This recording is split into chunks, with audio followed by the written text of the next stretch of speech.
Hello students, welcome to unique classes of right way. आज बच्चे हम लोग चैप्टर 2 का असाइनमेंट स्टार्ट करने जा रहे हैं। कुछ बच्चे जो ज्वाइन कर चुके हैं हमारे इंस्टीट्यूट में उनको तो पीडीएफ मिल गया होगा, तो वो अपने ड्राइव से जा करके डाउनलोड कर सकते हैं चैप्टर 2 का असाइनमेंट। लेकिन जो बच्चे अभी तक ज्वाइन नहीं किए हैं उनको थोड़ी प्रॉब्लम होगी, इसलिए असाइनमेंट में पूरा पूरा क्वेश्चन मुझे समझाते हुए आगे बढ़ना है ताकि किसी को कोई प्रॉब्लम ना हो। मतलब ये ध्यान में मुझे रखना है कि किसी बच्चे के पास कुछ भी नहीं है फिर भी मुझे असाइनमेंट कराना है। नाउ सी, पीडीएफ आपको मिल जाएगा, नेक्स्ट क्लास में हम आपको शो कर देंगे। आज थोड़ी सी कुछ उसमें प्रॉब्लम है अरेंजमेंट में, इसलिए आज बिना पीडीएफ का ही करेंगे। Question number 1, find the domain of F x हमें दे रखा है 1 बाई एक्स प्लस 3 और बी में है 2x प्लस 4। बहुत इजी। असाइनमेंट में टोटल आपके कितने क्वेश्चंस हैं? 43 क्वेश्चंस होंगे। ठीक है, ये सारे आपके बुक से ही सारे क्वेश्चंस लिए गए हैं। कुछ हम लोग अपनी मर्जी से भी डालते हैं ताकि आपको बुक ना देखना पड़े और सारा आपका कवर अप हो जाए इसमें। अगर आप मेरा कॉन्सेप्ट, असाइनमेंट और पीपी देख लेते हो वो मोर देन एनफ है, पूरी आपकी एग्जाम की तैयारी हो गई। तो चैप्टर 2 का अब हम लोग कॉन्सेप्ट कर चुके हैं, तो आज असाइनमेंट स्टार्ट कर रहे हैं। बताओ बच्चे, डोमेन के लिए मैंने आपको 2 लॉजिक्स बताए थे, लॉजिक 1 और लॉजिक 2। तो ए पार्ट में कौन सा लॉजिक काम करेगा? F x is equal to 1 by x plus 3, यानी ये रेशियो फंक्शन है, numerator upon denominator. According to logic 2 लिखेंगे, since it is a ratio function, since it is a ratio function, so denominator cannot be equal to 0. So denominator cannot be equal to 0. Hence, x plus 3 cannot be equal to 0. x cannot be equal to minus 3. तो -3 नहीं होगा बच्चे, तो domain क्या हो जाएगा हमारा? All real numbers minus -3। ये मैंने पहले आपको बताया हुआ है कि सेट के फॉर्म में ही सब्ट्रैक्ट करेंगे।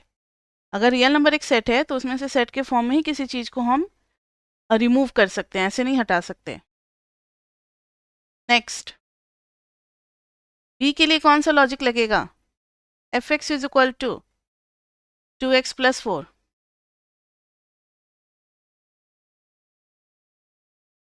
हाँ, that means it should be non negative, greater than equal to 0। आप अपना लॉजिक लिख दोगे, स्क्वायर रूट फंक्शन।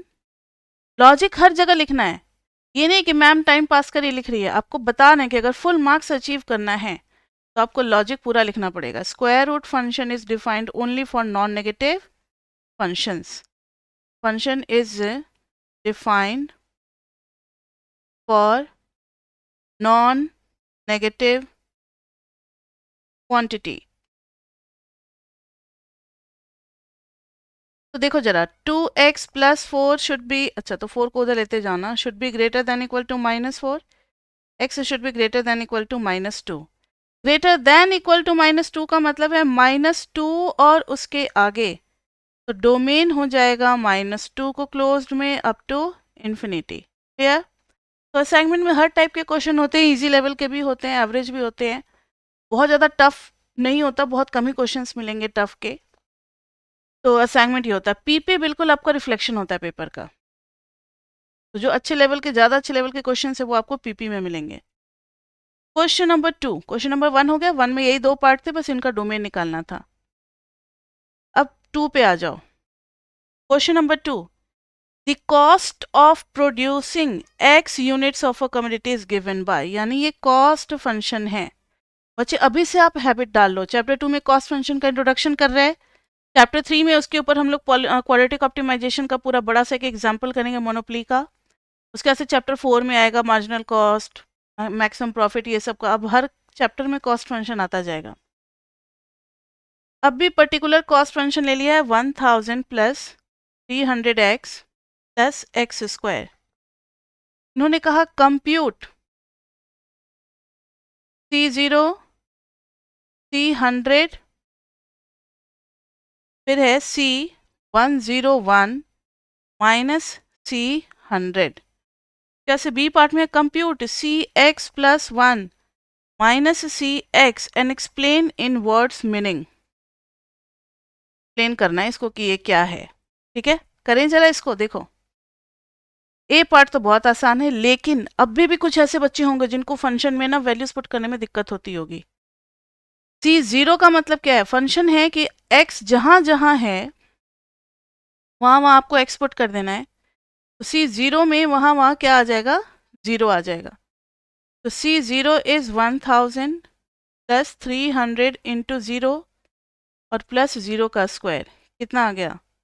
1000 0 0 यूनिट। ये C0 1000 आ गया। कोई मुझे बताएगा व्हाट इज C0 का मीनिंग क्या होता है?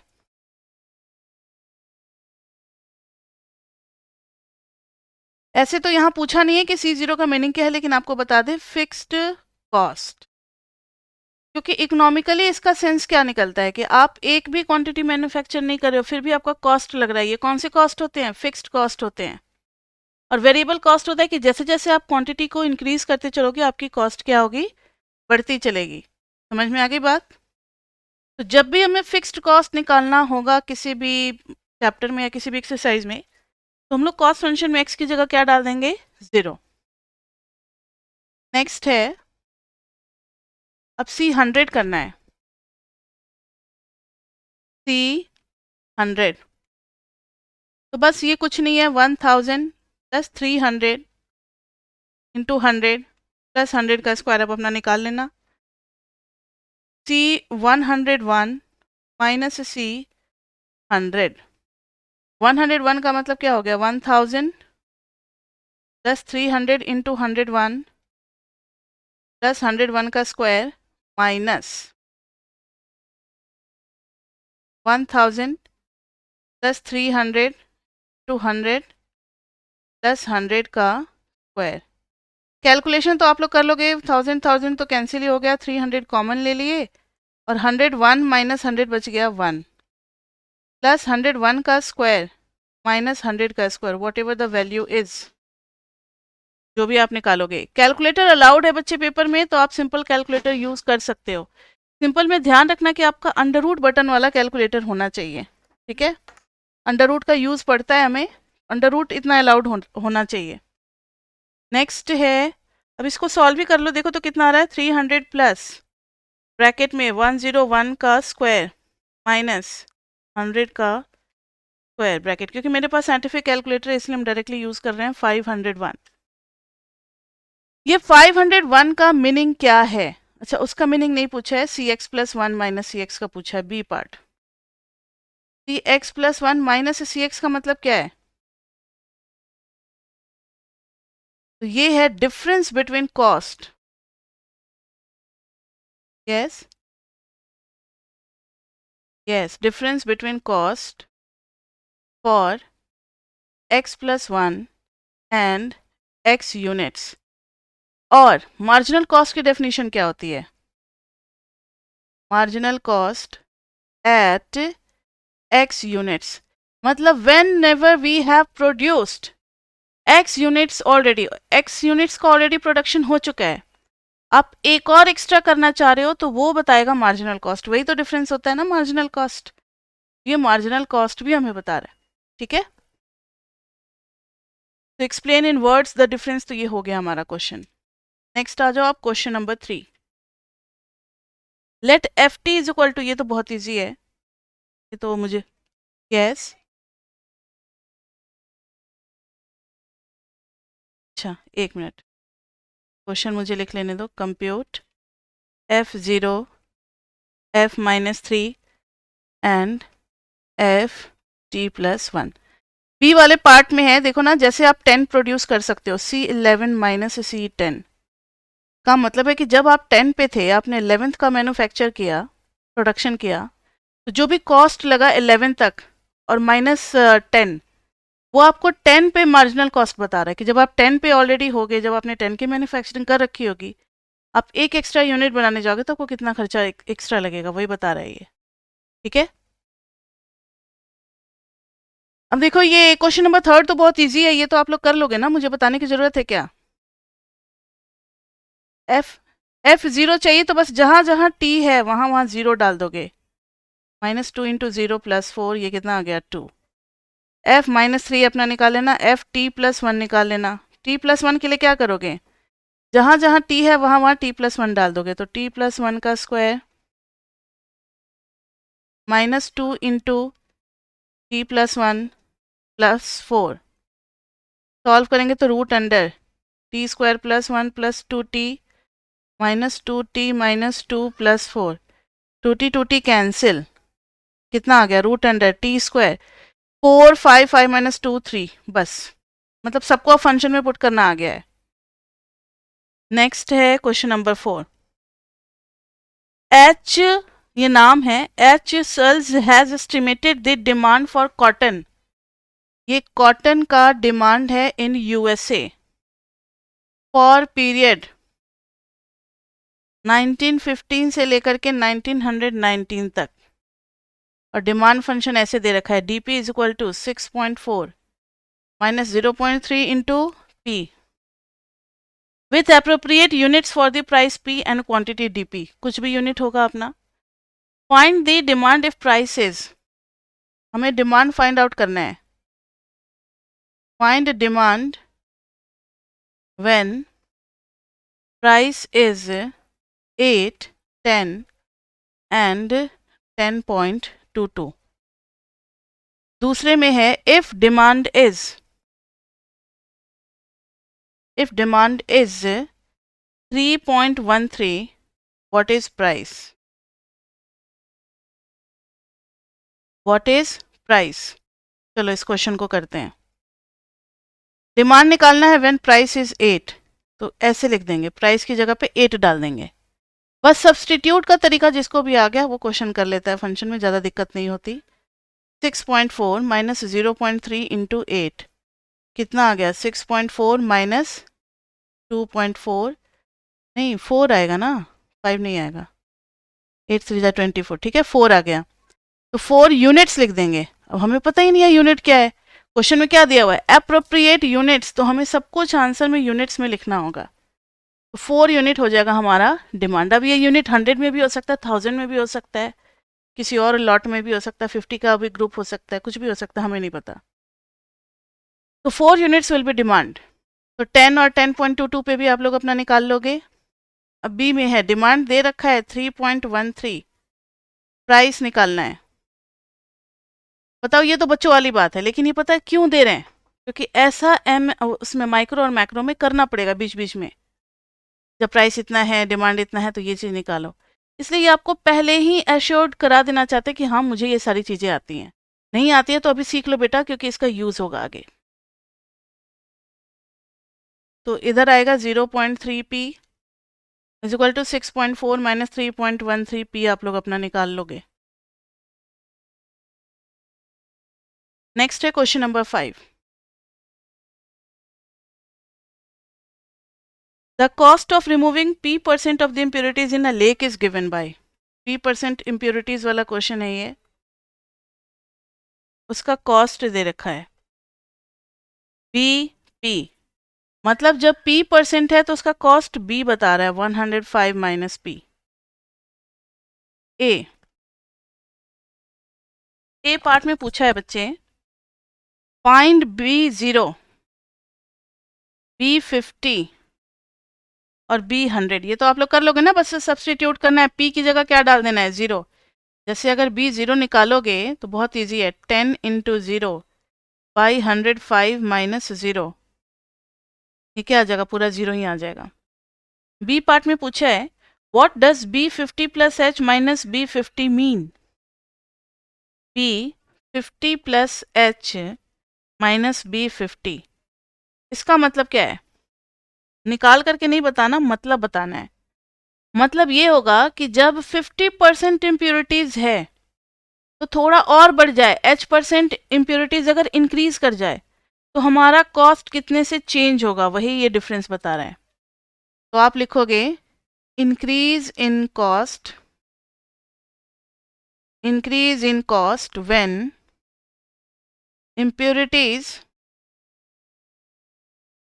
impurities increases from 50% to 50 plus H%, 50% से बढ़ करके जब इम्प्योरिटीज 50 प्लस H% तक पहुंच जाएगी तो कॉस्ट में कितना चेंज आएगा वही ये बता रहा है। ठीक है, नेक्स्ट क्वेश्चन देखे बच्चे, क्वेश्चन नंबर 6। ये मीटिंग खत्म होगी तो आपको नेक्स्ट मीटिंग में आना है। Question number 6, if fx is equal to 100x square, हमें शो करना है, show that ftx is equal to t square f x. अब ये चीज कहाँ यूज होती है, तो होमोजिनिटी में यूज होती है, चैप्टर 16 में, जो कि MME 2 में आप लोग पढ़ोगे। तो उसका भी बेस आपको चैप्टर 2 में ही क्लियर करवा देना चाहते हैं। तो यहाँ देखो, जब आप f ऑफ टी एक्स करोगे, ये अभी a पार्ट है, इसका b पार्ट भी है। जब आप x की जगह tx डालोगे तो इधर हो जाएगा 100, x की जगह tx का स्क्वायर, तो this will B 100 t square x square. अब आप फंक्शन को पहचानो, सिर्फ fx को अलग करना है तो 100 और x स्क्वायर को अलग कर लो। समझ में आ गई बात? तो टी स्क्वायर को जब हमने साइड किया और 100 इंटू एक्स स्क्वायर एक साथ हो गया, तो this is T square into F x, हो गया प्रूफ। तो एफ टी एक्स क्या हो जाएगा, T square into F x. और ये आपने थोड़ा थोड़ा डिफरेंशियल इक्वेशन में पढ़ा होगा क्लास 12th में, ये होमोजीनियस हो जाएगा डिग्री 2 का। ऐसा ही कुछ हम लोग चैप्टर 16 में भी पढ़ेंगे वहां पर। बी पार्ट, बी पार्ट में दे रखा है p x is equal to x to the power half, show that p t x is equal to t to the power half into px। Now see, जब आप p tx से solve करोगे तो x की जगह tx डालोगे ना, तो tx पे पावर हाफ आ जाएगा, t to the power half और x to the power half, क्योंकि पावर सब पे लगेगा, डिस्ट्रीब्यूट होगा। t to the power half और x to the power half को वापस आप px लिख सकते हो, सी द डेफिनेशन, हो गया proof.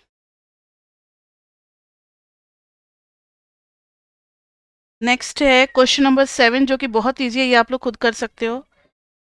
Only for special additive function is it true that, किसी किसी फंक्शन में f of a plus b को हम लोग तोड़ सकते हैं f a plus f b में, किसी किसी फंक्शन में। डिटरमाइन वेदर, अब हमें डिटरमाइन करना है कि इन क्वेश्चंस में ऐसा कर सकते हैं या नहीं। For special for few functions, determine whether f2 plus 1 is equal to f2 plus f1 for the following, fx is equal to 2x square, b में है। अब आप समझ गए होंगे मेरा इशारा, आपको क्या करना है, LHS और RHS निकाल करके कंपेयर कर देना है। कोई भी एक पार्ट बोलो, एक हम कर रहे हैं, बाकी दोनों आप अपना होमवर्क में करोगे। ध्यान से सुनो, जैसे ए पार्ट कर रहे हैं, f ऑफ 2 प्लस 1 निकालेंगे, तो ये आ गया f ऑफ 3, f ऑफ 3 निकालेंगे तो 2 इंटू 3 का स्क्वायर कितना आ गया, 9 टू जा 18। अब आप f2 और f1 अलग से निकालो, f2 कितना आ जाएगा, 2 इंटू 2 स्क्वायर, f1 कितना आ जाएगा, 2 इंटू 1 का स्क्वायर, तो ये हो जाएगा 2 इंटू 4, 4 टू जा 8 और प्लस 2, 8 टू 10। तो लिख देंगे here f a plus b is not equal to f a plus f b. ठीक है बच्चे, अगर आप नंबर लेकर के नहीं करते, यहाँ तो क्वेश्चन में नंबर दिया हुआ था, नंबर लेकर के नहीं करते तो कैसे करते, तब आप करते f of a plus b, 2 into a plus b का होल स्क्वायर, इसको ब्रेक करते तो 2a square plus b square plus 2ab, उसी फंक्शन के लिए वही रूल के लिए कर रहे हैं। ये आ जाता हमारा 2a square 2b square plus 4ab, और जब f a plus f b करते, एफ ए कितना आ जाएगा 2a स्क्वायर, एफ बी कितना आ जाएगा 2b स्क्वायर, तो 2 इंटू ए स्क्वायर प्लस स्क्वायर, या ऐसे ही रहने दो। अब इस दोनों को जरा आप कंपेयर करो, क्या दोनों सेम हैं, दिस एंड दिस, नहीं ना, इसमें तो कुछ एक्स्ट्रा टर्म है। तो लिख देंगे since f of a plus b is not equal to FA plus FB, hence not additive function. Additive function नहीं है. एडिटिव फंक्शन वैसे फंक्शन को कहते हैं जो ब्रेक हो जाए एडिशन में. तो आप do it your self for किसके लिए, बी और सी पार्ट के लिए. तो चेक करना होगा कि वो सब ट्रू हैं या नहीं. समझ में आ रही है बात. क्वेश्चन नंबर 8 में भी यही है. ए में दे रखा है f x is equal to a x, b में दे रखा है f x is equal to 10x. यहाँ पर हमें वेरीफाई करना है शो डैट ए पार्ट में f of a plus b is equal to f of a plus f of b. और यहाँ हमें शो करना है show that f of a into b, नहीं a plus b, is equal to f a into f b. Now see, दोनों part को करते हैं. पहले इसमें तो f of a plus b करेंगे तो ये आ जाएगा ए प्लस बी. और मैथमेटिक्स का ना पता है क्या रूल होता है कि कई बातें आपको क्या प्रूव करनी है और कहाँ तक जाना है ये आपको एक ही बार में नहीं समझ में आएगा. बस करते जाना चाहिए. कभी पेज गलत होगा, काटो फाड़ो फेंको, फिर दूसरे पेज पे ट्राई करो, कभी ना कभी हो ही जाता है. अब मुझे ज़्यादा बताने की ज़रूरत नहीं है. ज्योमेट्री में तो ऐसा आप लोग बहुत करते थे, बहुत बार प्रूव करने का. कंस्ट्रक्शन में करते थे. मैथमेटिक्स में तो मैथमेटिक्स में कुछ ना कुछ करते रहना चाहिए. जहाँ रुके वहाँ रुके ही रह जाओगे. जो भी होता है करो, नहीं होता फिर नेक्स्ट क्वेश्चन पे चलो, नहीं होता 10 क्वेश्चन छोड़ो 11th पे ट्राई करो. इस तरीके से करते रहना चाहिए. अब देखो जरा कितना हो जाएगा ये ए प्लस ए बी. रूल कहता है कि अगर ए एक्स आ रहा है तो आप एफ एक्स लिख दो. तो ए को छोड़ो, जो उसके साथ है वो एफ के अंदर में आ जाएगा, इधर भी आ जाएगा एफ बी. तो हमने शो कर दिया कि ये एडिटिव फंक्शन है. दूसरा आ जाओ, इसमें मल्टीप्लिकेटिव फंक्शन हमें करना है. तो ये 10 टू द पावर आ जाएगा ए प्लस बी. तो पावर में है तो ये तो ऐसे ब्रेक होगा ना, 10 to the power a into 10 to the power b. तो this will be f a into f b. हो गया, प्रूव कर दिया. Question number 9. एक स्टूडेंट जो है वो क्लेम कर रहा है, एक स्टूडेंट का क्लेम है x प्लस 1 का whole square is equal to x square plus 1. Can you use a geometric argument. हमें क्या यूज करना है, ज्योमेट्रिक आर्गूमेंट यूज करना है.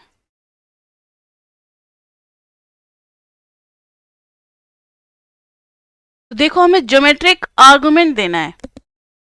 ये सही बात है या नहीं है, एल्जेब्रिकली नहीं शो करना. आप अगर x प्लस 1 के होल स्क्वायर को ओपन कर देते हो और फिर दिखलाओगे कि एक 2x एक्स्ट्रा टर्म है तो वो एल्जेब्रिकली हो जाएगा. आपको ज्योमेट्रिकली शो करना है.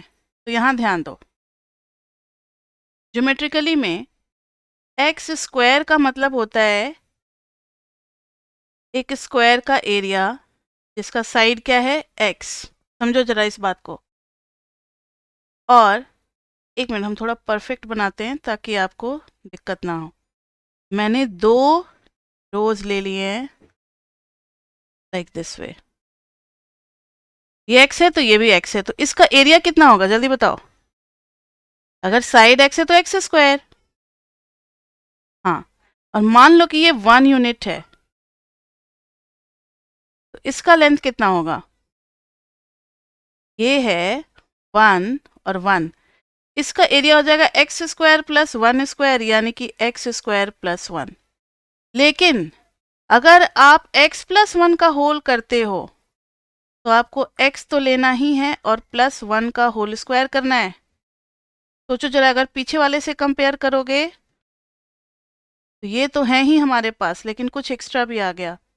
मतलब ये तो था ही हमारे पास, अब इस बार क्या आ गया, एक्स्ट्रा आ गया ना ये एरिया. तो ये हो गया x plus 1 and this side is also x plus 1, x plus 1 का whole square. Now clearly in figure 2 we have more area than the figure 1. So geometrically x plus 1 whole square is greater than x square plus 1.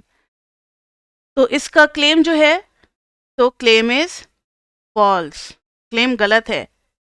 उन्होंने क्या claim किया था किसी student ने कि x plus 1 का whole square जो है वो x स्क्वायर प्लस 1 है, वो ये क्लेम तो गलत आ गया. क्लियर बच्चे? तो ऐसे ज्योमेट्रिकली भी आपको सोचना पड़ सकता है. कभी कभी कोई फिगर में जैसे आप पढ़ोगे ना आगे, तो कंज्यूमर सरप्लस, प्रोड्यूसर सरप्लस, ऐसे ऐसे टर्म आएंगे जहाँ हमें कर्व के नीचे का एरिया चाहिए होगा इंटीग्रेशन करके. तो वहाँ पे ये हमें डिसाइड करना पड़ेगा कि कौन सी क्वांटिटी बड़ी है. एरिया देख करके डिसाइड करके बताएंगे कि ये एक्सप्रेशन बड़ा है क्योंकि इसका ज़्यादा एरिया आ रहा है, ये एक्सप्रेशन छोटा है क्योंकि इसका एरिया कम आ रहा है. इस तरीके से भी हमें डिसीजन लेना पड़ सकता है. ठीक है, ये हो गया क्वेश्चन नंबर 9. और क्वेश्चन नंबर 10 हम लोग क्लास में कर चुके हैं, डोमेन वाला ना, चारों मैंने क्लास में ही करा दिया था, कॉन्सेप्ट क्लास में, आपको याद होगा. 5 माइनस एक्स सबको पता है, 5 माइनस एक्स को ग्रेटर देन 0 कर दोगे. y is equal to 2x minus 1 by x square minus x. इसमें डिनोमिनेटर को 0 कर देंगे तो x की वैल्यू 1 और 0 आ जाएगी, दोनों को निकाल देंगे रियल नंबर से. तीसरा भी हमने किया हुआ है क्लास में, x minus 1 by x minus 2 x plus 3. और चौथा भी किया हुआ है, x प्लस 1 का power half plus 1 by x minus 1 to the power half. तो this all these 4 are done in concept class. So now move to question number 11.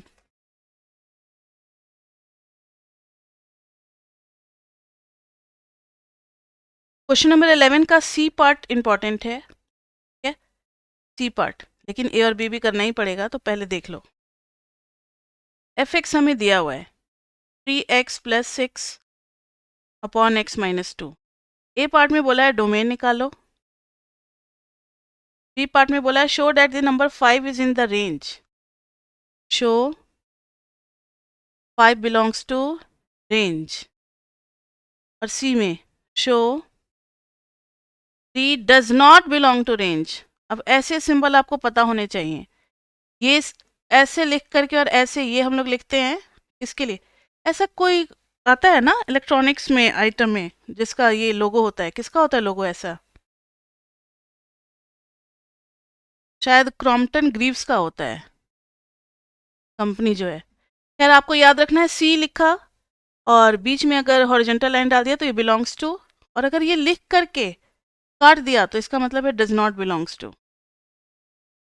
तो जब भी कोई ऐसा सिंबल आता है ना, तो आप अपने जो रजिस्टर है या नोटबुक है उसमें टॉप में कुछ ब्लैंक स्पेस होते हैं, ब्लैंक में ऊपर में लिख लिया करें, क्योंकि ये सब चीज़ें बस पेज पलटते वक्त कभी भी ध्यान में आ जाना चाहिए, नहीं तो ये खो जाएगा टेक्स्ट के साथ ना. Belongs to does not belongs to, क्योंकि आपके लिए नया, आपने ऐसा नहीं पढ़ा पहले. तो ये आ गया domain show 5 range. Easy question है. देखो जरा ए पार्ट. डोमेन के लिए क्या करेंगे, 3x प्लस 6 है और नीचे में x माइनस 2 है. x minus 2 should not be equal to 0, that is x should not be equal to 2. तो डोमेन आ जाएगा all real number minus 2. B part, अगर 5 रेंज में है, मैंने आपको क्लास में पढ़ाया हुआ है, 5 अगर रेंज में है तो ये किसी ना किसी का इमेज जरूर होगा और कोई ना कोई x हमें डोमेन में मिल रहा होगा, तभी 5 रेंज में है. समझ रहे हो मेरी बात? मतलब किसी चीज़ को अगर प्रूव करना है कि ये रेंज से बिलोंग कर रहा है, तो हमें उसका प्री इमेज सर्च करना पड़ेगा. एक स्टेटमेंट से लेकर के स्टार्ट करेंगे, let x belongs to real number minus 2 such that fx is equal to 5. ये हमने एज्यूम कर लिया. अब देखो ढूंढने से मिलता है या नहीं मिलता है. fx हमें क्या दे रखा है, 3x plus 6 upon x minus 2 is equal to 5, which implies 3x plus 6 equal to 5x minus 10. तो 6 प्लस 10 हो गया 16, 5x माइनस 3x हो गया 2x, x is equal to आ गया 8. और 8 क्या हमारा डोमेन में है, ये भी चेक करना पड़ेगा. यस कहीं ऐसा तो नहीं कि 2 आ रहा है, 2 तो है ही नहीं डोमेन में, तो कॉन्ट्राडिक्शन अराइज हो जाता. अभी जो हमारा x 8 आया तो बिल्कुल परफेक्ट है. रियल नंबर में से 2 हटा करके सारे वैल्यूज एक्सेप्टेबल थे, तो 8 भी एक्सेप्टेबल है, 8 में कोई ऑब्जेक्शन नहीं है. तो लिख देंगे since 8 belongs to domain hence 5 is range. ठीक है, अब है सी पार्ट. सी पार्ट में अब does not belong to range दिखलाना है.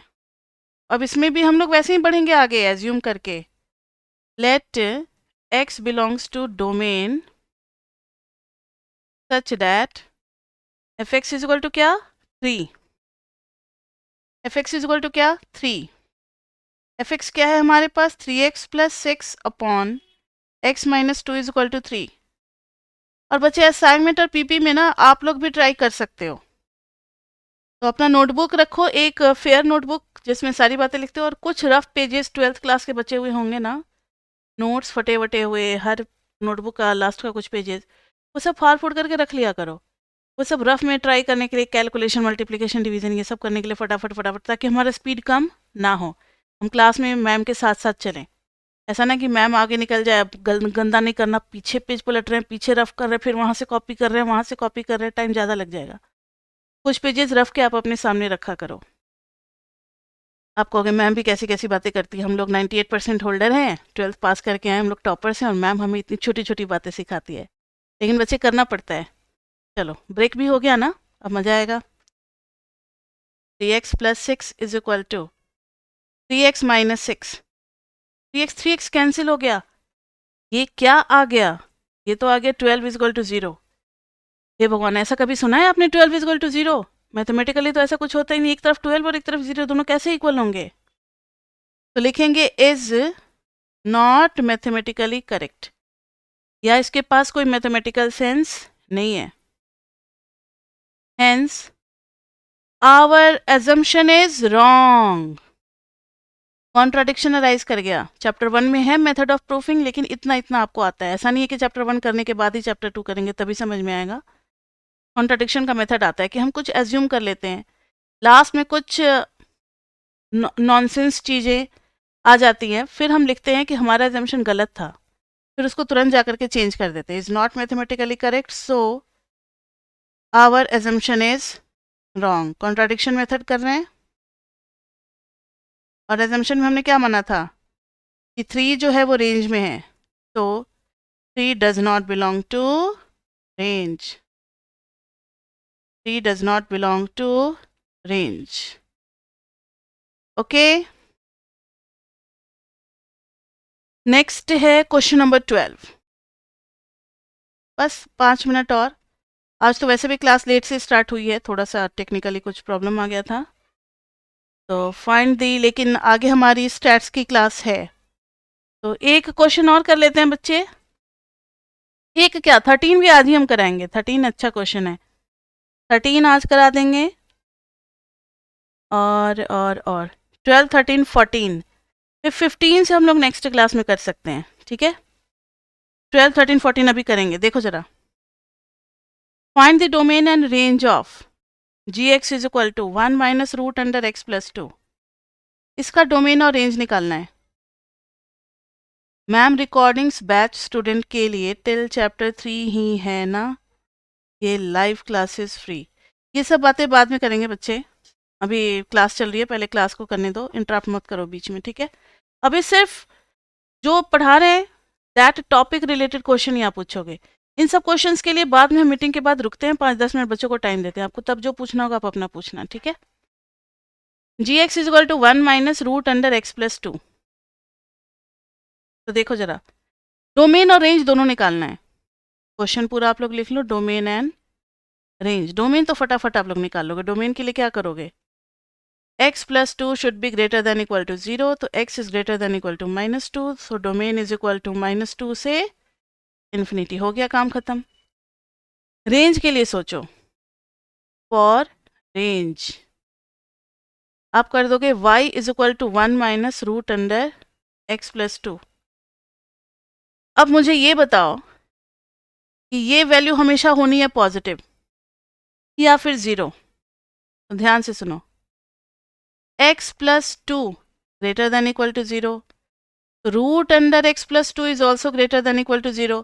क्योंकि मैंने आपको चैप्टर 2 के कॉन्सेप्ट में बताया था कि जब रूट 25 मिले तो हम +5 लिखते हैं, -√25 मिले तो हम -5 लिखते हैं, लेकिन अगर x² = 25 मिले तब हम x +-5 दोनों लेते हैं।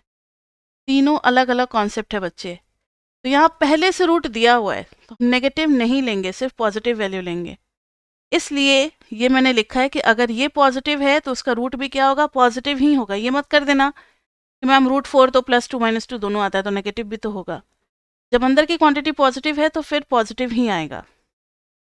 अब देखो माइनस लगा देंगे, धीरे धीरे देखो स्टेप बाय स्टेप कैसे हम लोग पहुंच रहे हैं रेंज तक। समझ में आ रही बात? पहले स्टेप में लिखा कि x + 2 is greater than equal to 0, नहीं तो डोमेन ही डिफाइन नहीं होगा। उसके ऐसे रूट लगा दिया दोनों साइड, उसके ऐसे माइनस लगा दिया तो इनइक्वलिटी बदल जाती है। क्यों माइनस लगाने पे इनइक्वलिटी क्यों बदलती है? कि 5 अगर बड़ा है 2 से, दोनों साइड माइनस लगाओगे तो -5 छोटा हो जाएगा -2 से, तो इनइक्वलिटी चेंज हो जाती है। अब अभी भी हम रेंज तक नहीं पहुंचे, अभी भी 1 की कमी है, तो 1 दोनों साइड ऐड कर दो। ये भी मेथड आपको इंटरेस्टिंग लगेगा। तो क्या आ गया हमारे पास? This is y is less than equal to 1, तो रेंज विल बी -∞ टू 1। 1 पे इक्वल टू आया है, ये आ गया। समझ में आ गई बात? लॉजिक में ही आप शो करोगे, फेयर वर्क में, रफ वर्क नहीं है, ये फेयर वर्क है। ओके बच्चे, तो ऐसे एक एक स्टेप करके ध्यान से सुनो, बेसिक स्टेप से स्टार्ट करते हैं और जो भी रूल है, जितना भी कॉम्प्लेक्स रूल है, उस रूल तक हमें 1 बाय 1 बाय स्टेप करके हमें वहां तक पहुंचना होता है। उस रूल तक पहुंच गए, उसके ऐसे डोमेन का अपने आप, सॉरी रेंज का अपने आप इंटरवल पता लग जाएगा। क्लियर बच्चे? इस पे लगा लें आप ट्रिपल स्टार। ये नया कॉन्सेप्ट है, ये कॉन्सेप्ट क्लास में नहीं हुआ था, असाइनमेंट में हो रहा है, बिल्कुल न्यू है आपके लिए। अब क्वेश्चन नंबर 13 में है तो बहुत सारे पार्ट्स, लेकिन अभी हम कोई एक ही कराएंगे क्लास में और आपको बाकी के पार्ट्स करके आने हैं घर से। देखो, which of the following rules are valid for all possible pairs of x and y? Mod x दिया हुआ है, मैंने रूल ले लिया f of x plus y is equal to f x plus f y. क्या इसमें break होता है या नहीं होता है, ये हमें देखना है। ठीक है, a में प्लस है, b में क्या है, लेस देन का है, ये सब आपको वेरीफाई करना है। नहीं होगा तो फिर नेक्स्ट क्लास में हम करवाएंगे, जिसमें जिसमें आपको प्रॉब्लम होगी, ट्राई करके एक बार आना है। आज देखो हिंट, मैंने आपको बताया था कि अगर अंदर में आपको पता लग जाए कि ये पॉजिटिव है तो आप सीधा लिख देना। अगर आपको पता लग जाए ये नेगेटिव है, -x लगा करके लिखना। अब देखो x और y दो रियल नंबर्स हैं, तो let x and y be two real numbers. अब 4 केसेस हो सकते हैं, आपको भी ऐसे ही 4 केसेस लेकर के बढ़ना है। Case 1, when both x and y are positive, both x and y are positive। तो देखो जरा LHS में करोगे f of x plus y, तो यह आ जाएगा mod of x plus y. अब मुझे ये बताओ कि जब x भी पॉजिटिव y भी पॉजिटिव तो x plus y is also positive, होगा या नहीं होगा? अब अगर ये x प्लस वाई ही पॉजिटिव है तो ब्रैकेट मतलब मॉडुलस फंक्शन के बाहर तो सीधा सीधा आ जाएगा, कॉपी हो जाएगा x प्लस वाई। LHS आ गया। अब देखो जरा RHS में f x plus f y करेंगे तो mod x plus mod y। अब फिर से जरा इस पे डिस्कशन करो, तो इस वाले केस में x एंड y दोनों क्या हैं, पॉजिटिव हैं, तो ये x पॉजिटिव ये y पॉजिटिव, तो आ जाएगा x प्लस वाई। तो in this case LHS is equal to RHS। लेकिन सिर्फ एक ही केस से बात नहीं बनेगी, हमें 4 केसेस डिस्कस करने पड़ेंगे। अगर चारों केस में रिजल्ट मतलब LHS RHS के इक्वल आ रहा है, तब फाइनली लिखेंगे कि it is true for all real numbers. Case 2 में क्या ले ले, दोनों को नेगेटिव ले लें, आर नेगेटिव।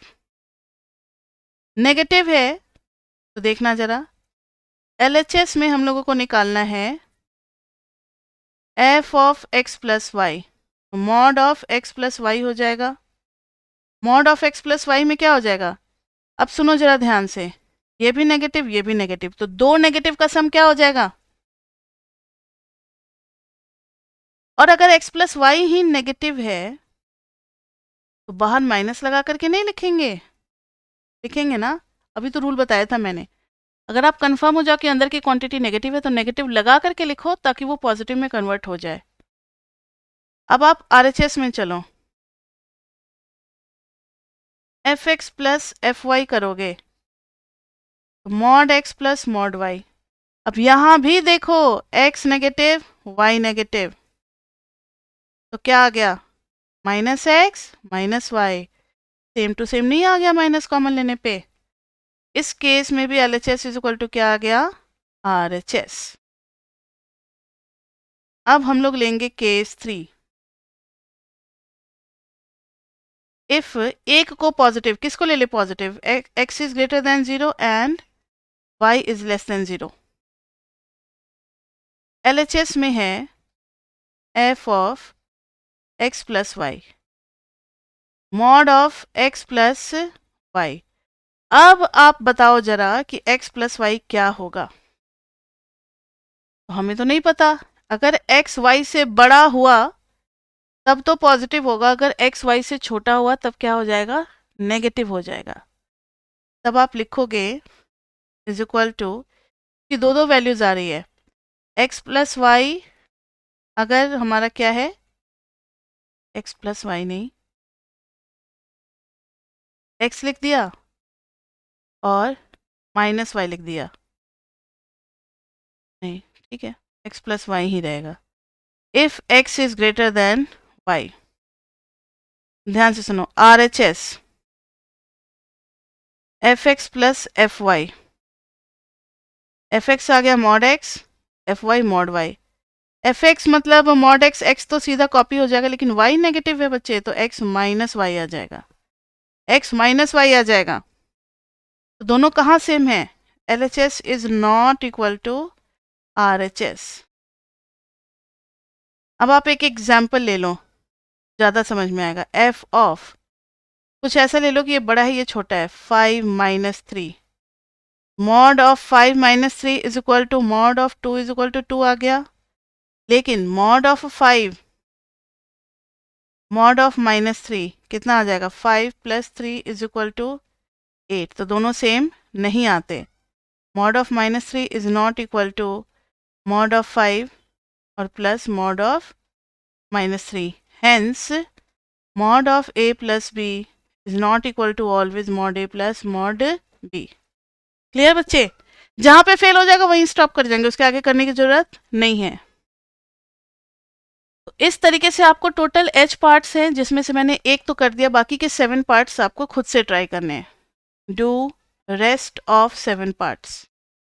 अगर आपको दिक्कत होती है, ध्यान से सुनो मेरी बात, और अगर आप माइंड से शार्प हो और इतना लिखना नहीं चाहते हो तो आप एग्जाम्पल ही ढूंढ लो, एग्जाम्पल ही ढूंढ लो थोड़ा सा काम करके, हिट एंड ट्रायल या टिक मेथड ना। तो ट्रिक से अगर आपको एग्जाम्पल मिल जाता है जहां आप शो कर सको कि ये इक्वल नहीं है, तब तो काम चल जाएगा। लेकिन जहां रिजल्ट होल्ड करेगा वहां चारों केस ट्रू आएंगे तो वो आपको पूरा फिर लेंदी करके दिखलाना पड़ेगा। ठीक है, तो मेरे ख्याल से यही मेथड सही है कि आप चारों केस को लेकर के चलो, जो होना होगा वो पता लग ही जाएगा। समझ में आ गई बात? और आज का लास्ट क्वेश्चन है क्वेश्चन नंबर 14। उसके बाद से MME की क्लास हो जाएगी और 2-3 मिनट के ब्रेक के बाद फिर हम लोग स्टैट्स 1 की क्लास स्टार्ट करेंगे। 14 देखो, late fx is equal to ax plus b upon cx minus a, where a, b, c are constant, c is not equal to 0. Assume that x is not equal to a by c. Show that, अब हमें show करना है, show that f of ax plus b upon cx minus a equal to x, ये हमें show करना है। देखो जरा, बस कुछ नहीं, x की जगह ये पूरी चीज़ हमें डाल देनी है। ये तो आप लोग इतने इंटेलिजेंट हो, आराम से कर लोगे।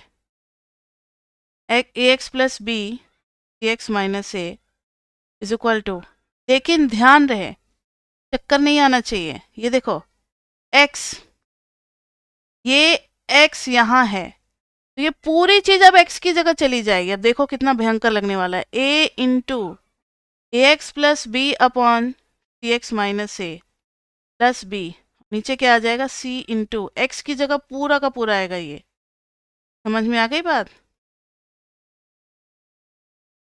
माइनस ए।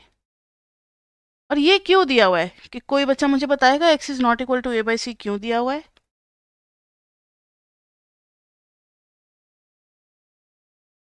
हाँ हाँ, अगर if x is equal to a by c then cx minus a will be equal to 0 then not defined। इसलिए कंडीशन दिया रहता है, ये कंडीशन दिया रहता है, तो इन सब से परेशान मत होना। इस टाइप के कंडीशन आपको जनरली मिल जाएंगे एमएमई में। वो रेशियो फंक्शन होगा या स्क्वायर रूट फंक्शन होगा, तो इस टाइप का दिया रहता है। स्क्वायर रूट फंक्शन में जनरली जो अंदर वाली क्वांटिटी होती है उसके लिए पॉजिटिव के लिए कंडीशन दिया रहेगा। रेशियो में डिनोमिनेटर 0 ना हो उसके लिए वो पहले से ही मेंशन कर देंगे, ताकि कोई भी मतलब ऑब्जेक्शन कोई उठाए ही ना कि मैम अगर ये हो गया तो। अब आप उठा ही नहीं सकते क्योंकि एक्स आपको ये लेना ही नहीं है। अब सॉल्व करें इसको। एलसीएम लेना है बहुत ही केयरफुली और पेशेंस के साथ। अब देखो कि जब मैम इतना पेशेंस रख सकती हैं तो फिर हमें भी रखना पड़ेगा, इसलिए हम आपके साथ साथ ये क्वेश्चन कर रहे हैं। सी ए एक्स प्लस सी बी, नीचे में क्या है, सी एक्स माइनस ए। अब इसको पूरे को ए के साथ मल्टीप्लाई करोगे, माइनस हो जाएगा ए सी एक्स और प्लस ए स्क्वायर। अब देखो जरा, ये कैंसिल, ऊपर में देखो ए बी भी कैंसिल, इधर देखो ए सी एक्स कैंसिल, बचा क्या, a square plus b c into x, और नीचे में क्या बचा, a square plus b c. Wow, मज़ा आ गया, कैंसिल, ये एक्स आ गया। यही तो प्रूव करना था हमें, हो गया। तो यहाँ तक तो बच्चे हमने कर लिया क्वेश्चन नंबर 14 तक। क्वेश्चन नंबर 15 से कुछ थोड़े से अब ग्राफ वाले क्वेश्चंस आएंगे, ठीक है। ग्राफ वाले क्वेश्चंस आएंगे तो हद से हद एक क्लास और लगेगा या 2 क्लास, उतने में हमारा सेगमेंट हो जाएगा। मतलब 2 फुल क्लास तो लगेगी नहीं, एक क्लास लगेगा और एक का हाफ क्लास लगेगा, और फिर पीपी भी स्टार्ट हो जाएगा। यानी मंडे और ट्यूसडे को पीपी भी थोड़ा बहुत स्टार्ट हो जाएगा एक वीडियो। तो आज के लिए बच्चे एमएमई में इतना ही। क्लास 2 एमएमई क्यों लिख, चैप्टर 2 असाइनमेंट्स। तो नेक्स्ट क्लास में हम लोग स्टार्ट करेंगे कौन से क्वेश्चन से, क्वेश्चन नंबर 15 से, ठीक है। 15 से हम लोग इसमें स्टार्ट करेंगे। तो अभी तक के लिए इतना ही, फिर मिलते हैं नेक्स्ट क्लास में। तब तक के लिए bye bye bye bye bye.